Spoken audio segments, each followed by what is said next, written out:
ঝিরি হাওয়া বলে যায় কতটা আপন এই অচেনা জীবন জানে না সাঁতার তবু ভাসিয়ে রাখে নদীর মতো মানে না সীমানা অলি গলি থেকে পান্তর মাঠ যত দূর চোখে যায় সবই তোমারই মুকুটহীন সম্রাট।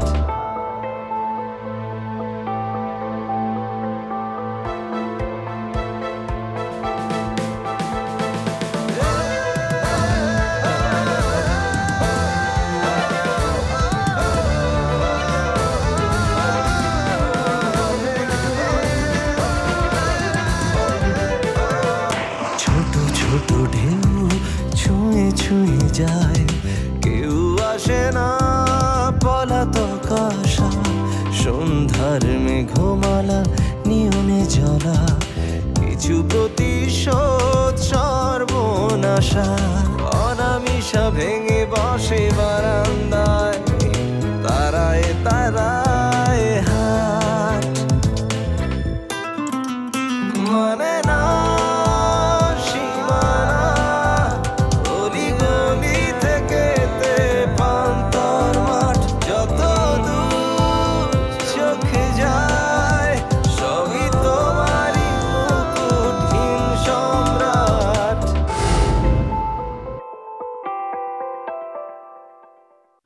তোমরা আমারে ধরে নিয়ে এসো আর বিলু ভাই চুপচাপ বয়ে থাকবো? হ্যাঁ পুলিশেরও খবর দিব তখন তোমগো এই ধান দানা চাঙ্গি উঠবো। ওই ওই বিলুরা কাঠারে এলাকায় নতুন আমদানি নেই। হ্যাঁ বস, ওই বিলুই তো আর খবর দিছে 10,000 টাকা দেওয়া লাগছে।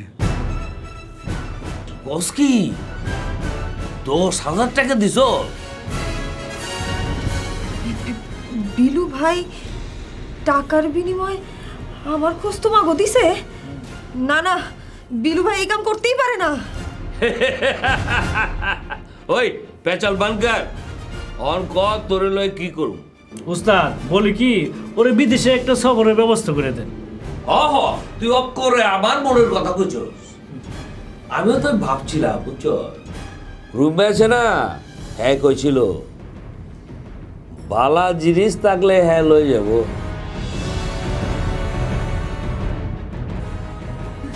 সর্দার সর্দার তুমি এত পাশানো না সর্দার, সর্দার তুমি আমারে ছাইড়া দাও, আমারে ছাইড়া আরে দাও। কি কয় আর তো সৌভাগ্য ফরেন যাবি ফরেন খাবি বালা থাকবি।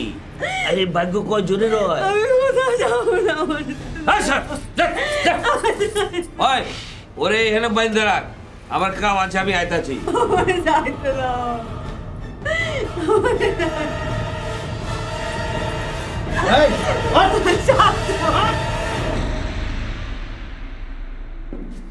থ্যাঙ্কস গড তুমি আসছো। আমি মনে করছি তুমি আসবাই না। লিসন, তুমি যা ভাবতে পারো না তা আমি করতে পারি। খুব পার্ট নিচ্ছে মনে হচ্ছে। আজকে দেখেছো তো অফিসে বস কিভাবে ওয়ার্ম ওয়েলকাম করেছে, নিজে ডেকে নিয়ে গল্প করেছে। চোখ তো আছে না, না দেখার তো কোনো কারণ নেই। শুধু তুমিই বুঝলা না, তোমার বস কিন্তু ঠিকই বুঝেছে। অবশ্যই আমার একটা লাভও হয়েছে। কি সেটা?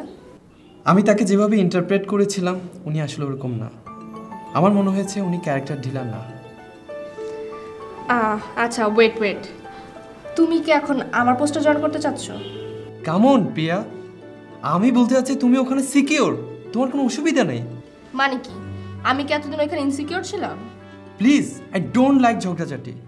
আমিও লাইক করি না ঝগড়াঝাটি, ঠিক আছে? আমি এখানে আসছি তোমাকে একটা ডিসিশন জানাতে। Decision? Wait, let me guess. তার মানে আমরা কি বিয়ে করছি? স্টপ, আমরা বিয়ে করছি না, আমরা ব্রেকআপ করছি। ব্রেকআপ? কি বলতে যাচ্ছ তুমি? কিছুই বুঝতে পারতেছি না। হোয়াটস হ্যাপেন্ড? দেখো রবি, আজকে তোমার জন্য, শুধু তোমার জন্য আমি বসের কাছে ইনসাল্ট হয়েছি। কি আমার জন্য তোমাকে ইনসাল্ট করেছে? কেন? এত কৈফত না আমি তোমাকে দিতে পারবো না। আমি ডিসিশন জানাতে এসেছিলাম, আমি বলে গেলাম, ঠিক আছে? আমাদের আজকে থেকে breakup. Piya please listen, no way. হ্যাঁ,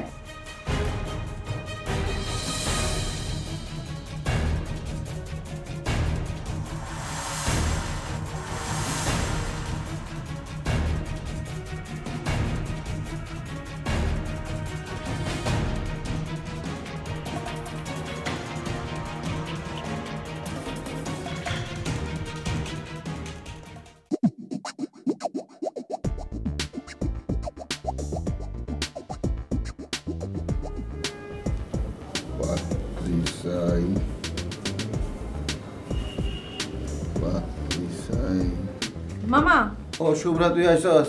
আমি চিন্তা করতেছিলাম একটু পরে তোর কাছে যাব। কেন? একটা পরামর্শের জন্য। কিসের? পত্রিকায় একটা বিজ্ঞাপন দিতে চাই। কিসের বিজ্ঞাপন? বিয়ের বিজ্ঞাপন। বিয়ে? কার বিয়ে? তোরা তো কেউ বিয়ে করবি না, আমারই বিয়ে। সেটা খারাপ না। ও মামা, এই মাত্র একটা লোক এসেছিল, তোমাকে খামটা দিতে বললো।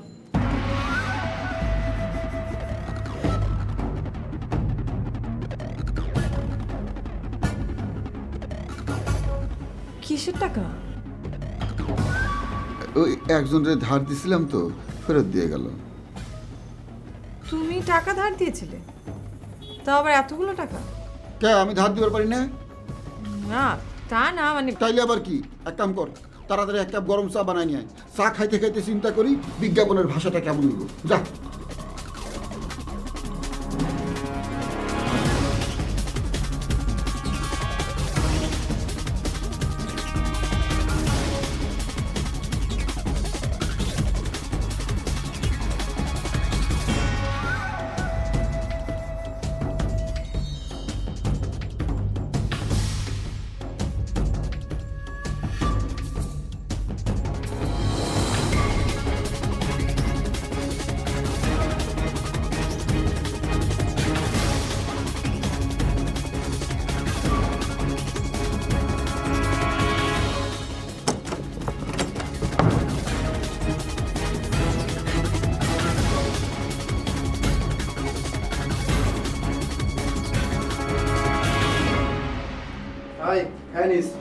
খাবো না। খাইবো না গঙ্গের কথা, খাইলে খাবি, না খাইলে নাই। দেখ, তোরা আমারে দেশের বাইরে পাচার করে দিস না।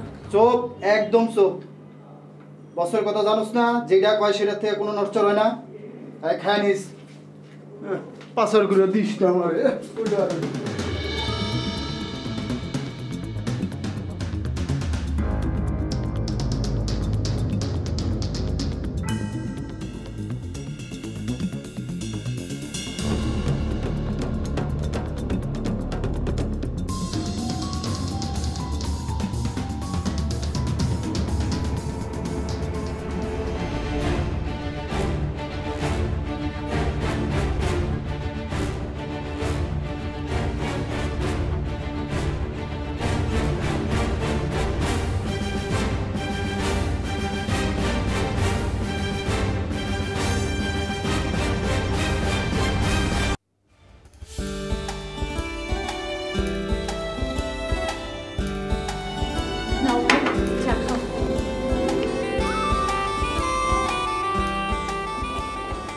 শোনো, আমি কিন্তু তোমাকে এবার ছাড়ছি না, বিয়ে করিয়ে তবে ছাড়বো।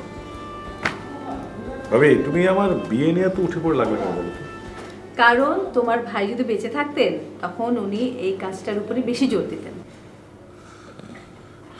বিয়ে তো আমি একটা করেছিলাম। সে তো জাপানি বিয়ে, জাপানি মেয়ে, তাও তো টেকেনি। আর তুমি তো এখন সিঙ্গেল, তুমি তো বিয়ে করতেই পারো, অসুবিধা কোথায়? অসুবিধা আছে ভাবি, বিয়ে তো একটা মেয়েকে করলেই হলো না, মেয়েটার সাথে সিঙ্ক করতে হবে। আমি যে ধরনের কাজ করি তাতে এদেশের কোনো মেয়ে অ্যাডজাস্ট করতে পারবে না। ওকে, তাহলে তোমার সাথে সিঙ্ক হয় এমন একজন মেয়ে যদি দেখে দিই, তুমি খালি অনুমতি দাও না। আচ্ছা দিলাম, কিন্তু তোমার হাতে সময় মাত্র 2 মাস, এরপর আমাকে ফিরে যেতে হবে। এনাফ টাইম 2 মাস।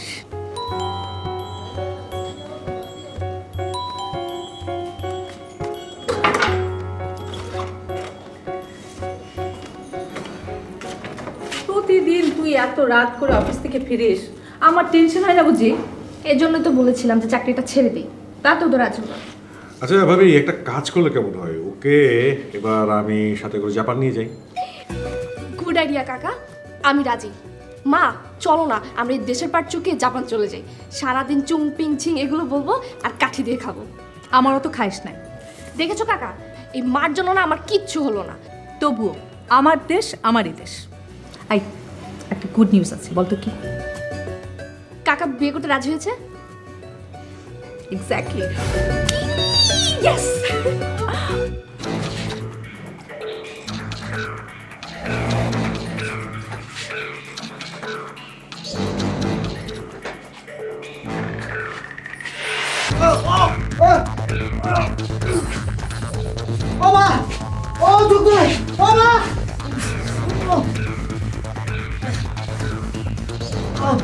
চোখে কি লাগাই দিল রে?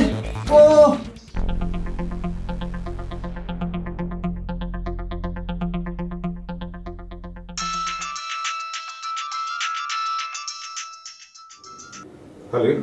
সালামালাইকুম, আমি সম্রাট বলছি। এই কদিন আগে আপনার সাথে একটা রেস্টুরেন্টে পরিচয় হয়েছিল, নাবিল পরিচয় করে দিয়েছিল। হ্যাঁ, চিনতে পেরেছি। কেমন আছেন সম্রাট সাহেব? এই তো। আচ্ছা, সেদিন আমার দাদুর ওই হাঁপানের ওষুধটা নিয়ে আপনি মানে রপ্তানির ব্যাপারে আমরা একটু কথা বলেছিলাম, তো ওই ব্যাপারটা নিয়ে আর অন্য কিছু আদার্স বিষয় নিয়ে আমি একটু বসতে চাচ্ছিলাম আপনার সাথে। কাল কি আমরা অফিসে একটু বসতে পারি? কাল তো আমি ভীষণ ব্যস্ত থাকবো। জাস্ট 10 মিনিটস সময় দিলেই হবে। মানে একটু অ্যারেঞ্জ করা যায়? হ্যাঁ, তা হতে পারে। Thank you so much. আমি তাহলে আমার অফিসের অ্যাড্রেসটা সেন্ড করে দিচ্ছি। আপনি তাহলে কালকে একটু চলে আসেন কষ্ট করে অফিসে। ওকে, চাও।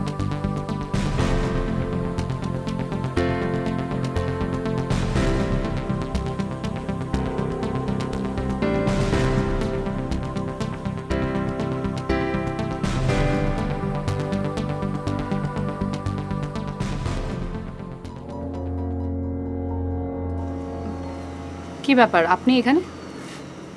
শেফা, আমার সারা রাত ঘুম হয়নি। ওকে, তো আমি কি করতে পারি? আপনি একটা কাজ করেন, আপনি ডক্টর দেখান। শেফা, তুমি করতে পারো, তুমি সবকিছু করতে পারো, তুমি আমাকে বাঁচাতে পারো, প্লিজ শেফা। রাহুল ভাই প্লিজ হাতটা ছাড়েন, এটা একটা রাস্তা।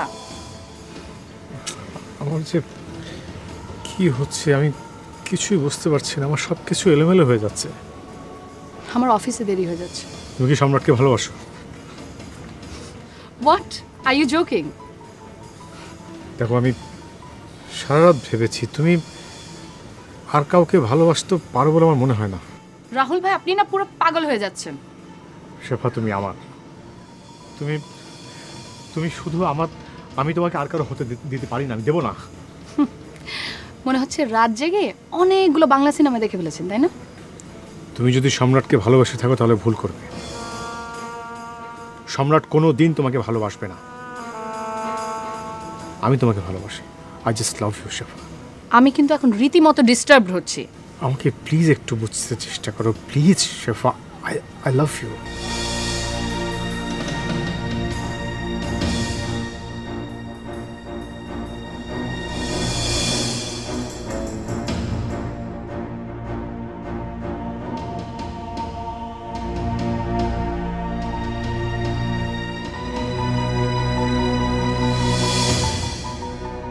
আপনি কি এক্সপোর্ট করার কথা বলছেন? হ্যাঁ, আমি গতকালকে নেট ঘাটতে ঘাটতে দেখলাম যে চিটাগাং একটা কোম্পানি জাপানে একটা হার্বাল টনিক এক্সপোর্ট করছে। উদ্যোগ নিন, আমি সাহায্য করবো। আচ্ছা, জাপানে যে টেস্ট করে ওটার মানে প্রসেসটা কি? প্রক্রিয়াটা খুব জটিল নয়, তবে সিদ্ধান্ত জানাতে ওরা কোনো সময় নেবে না। আচ্ছা, আমি আপনাকে দেখানোর জন্য কয়েকটা স্যাম্পল আমার কাছে এনেছি।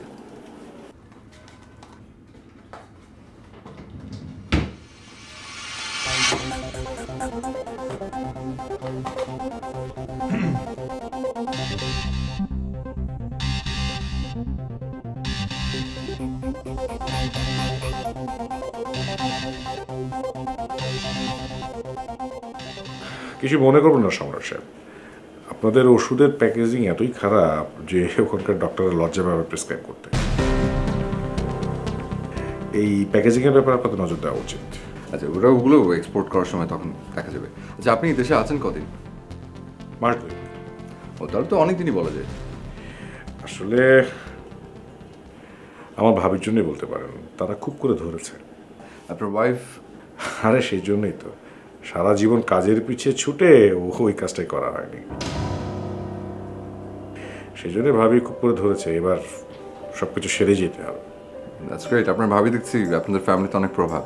ঠিকই ধরেছেন, মা মারা যাওয়ার পরে বড় হয়েছে ওই ভাবির কাছে, তাই মা বলেন আর গার্জিয়ান বলেন ওই ভাবিকেই বুঝি, তাই ভাবির কথা ফেলতে পারছি না। কেন, আপনার কি বিয়ে করার ইচ্ছে নেই নাকি? না, ইচ্ছে নেই সে কথা বলবো না, তবে আমার সাথে খাপ খাওয়ানোর মতো মেয়েটা খুঁজে পাওয়া খুব কষ্টকর, তাই বিষয়টা একদম ছেড়ে দিয়েছি। তা আপনি যদি বলেন আমি মেয়ে দেখি। আমি কিন্তু ওষুধের ব্যাপারে কথা বলতে এসেছি। Sorry sure.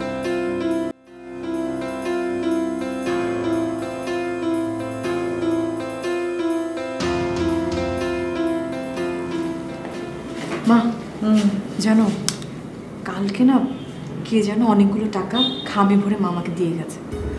মামা নাকি তাকে ধার দিয়েছিল। বিলু টাকা ধার দিয়েছে? ও টাকা কোথা থেকে পাবে যে ধার দেবে? হ্যাঁ, আমিও তো সে কথাই ভাবছিলাম। সে আর কি করছে জানো? কি করেছে? পেপারে নিজের বিয়ের বিজ্ঞাপন দিতে চাচ্ছে। কথাটা শুনে না আমার একটু খারাপ লেগেছে। নিজেই নিজের বিয়ের উদ্যোগ নিচ্ছে, তোমরা তো কিছুই করলে না। আমরা কিছু করলাম না মানে? কতগুলো সম্বন্ধ হয়েছে জানিস? তখন তো বিয়ে করতে রাজি হল না। এখন এই বয়সে বিয়ে নিয়ে লাভ। সেদিন যে মেয়েটা এসেছিল না, সে যদি ভালো ঘরের হতো ওর সাথে বিয়ে দিয়ে দেওয়া যেত। তোমার নিজের বিয়ের চিন্তা আছে? আয়নায় চেহারা দেখেছো নিজের? কিসের মধ্যে কি মা, এমনিতে আমি অফিসে যাব, দেরি হয়ে যাচ্ছে, তার মধ্যে তুমি ঘ্যানো ঘ্যানো করে আরো 12টা বাজিয়ে দিলে। কিসের দেরি হয়ে যাচ্ছে? তোর না ইভিনিং শিফটের কাজ? এখন তো মাত্র 12টা বাজে। ইভিনিং শিফটের কাজ তো কি হয়েছে, আমাকে রেডি হতে হবে না? তার মধ্যে আবার রাস্তায় কত জ্যাম ট্যাম থাকে। আমি যাই। দাঁড়া, সম্রাটের কোনো খবর আছে? কিসের খবর? কি খবর জানতে চাই মানে? ছেলেটার দাদা মারা গেল, কি খাচ্ছে, কি করছে? একটা কথা কতগুলো টাকা দিয়ে দিল ছেলেটা। একটাবার তো ডেকে খাওয়ালাম না। আচ্ছা তুই একটু বলিস তো ছেলেটাকে আসতে। তার এখনো তো সময় আছে নাকি? কোম্পানিটাকে দাঁড় করার জন্য যেন উঠে পড়ে লেগেছে। সারাদিন কাজ আর কাজ, কাজের রোগে পেয়েছে জানো। আচ্ছা ঠিক আছে, তুমি যখন বলেছো আমি বলে দেব। যাই। আচ্ছা, আপনাদের কোম্পানি যে ফিল্টার পেপারটা তৈরি করে এটা কি রোগের জন্য? হাস। কি রোগ বলে? হাস, HUS, হেমোলিটিক ইউরোমিক সিনড্রোম। এখানে এই রোগটা এখন আসেনি, তবে আমেরিকা, কানাডা, জাপানে অনেক লোক মারা গেছে। কি ধরনের জীবাণু? জীবাণুটার নাম ইকোলাই, আর এই জীবাণুটা ঘাঁটি বাঁধে শরীরের কোলনে। তারপর এমন টক্সিন সৃষ্টি করে যে জমে মানুষের টানাটানি, একদম যাচ্ছে তাই ধরনের রোগ বাঁধায়।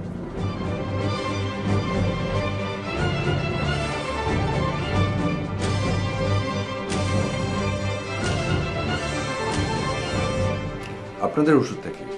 আমরা যে ফিল্টার পেপার তৈরি করি তা খাইয়ে দিলে ওই টক্সিনকে নিউট্রালাইজ করা যায়। সোজা বাংলা হচ্ছে টক্সিনটাকে শুষে নেয়, তারপর শরীর দিয়ে বের করে দেয়। ছন্দাপু, আমি জানি তুমি আমাদের উপর খুব রেগে আছো।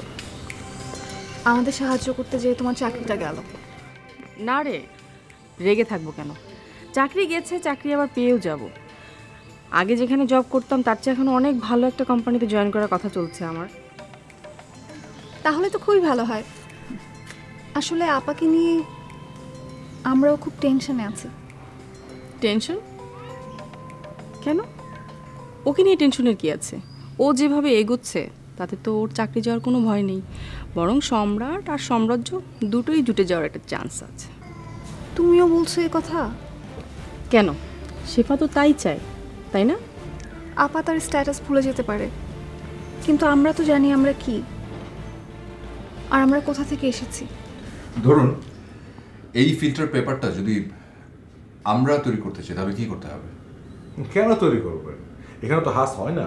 আমি জানি এখানে হাস হয় না, কিন্তু আমাদের এখানে তৈরির খরচটা জাপান কিংবা আমেরিকা থেকে তো অনেক কম হবে, তাই না? তো আমরা যদি এখান থেকে তৈরি করে ওখানে এক্সপোর্ট করি তাহলে? হ্যাঁ, সেটা অবশ্য করতে পারেন, কিন্তু ফর্মুলা পাবেন কোথায়? আপনি দেবেন, আপনি তো সিম্বনের চিফ কেমিস্ট, আপনার কাছ থেকে নেব।